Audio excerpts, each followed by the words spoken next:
Iba't iba yung dahilan bakit excited sila mag-Zumba. Una, yung pupuntahan nila pagkatapos mag-Zumba yung kainan.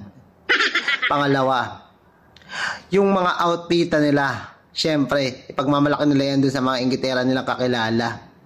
Pati yung mga bakat, ganyan.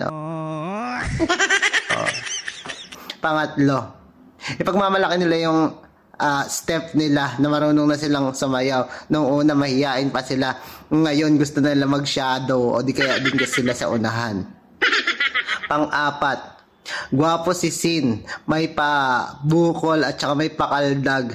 Ay, exciting talaga. Talagang pupunta talaga. Walang makakapigil sa amin. Ganon! Tabi dyan, ikaw kausap ko. Walang away-away, mati-mati tayo. Ikaw, pang number 1, number 2, number 3, number 4. Hoy!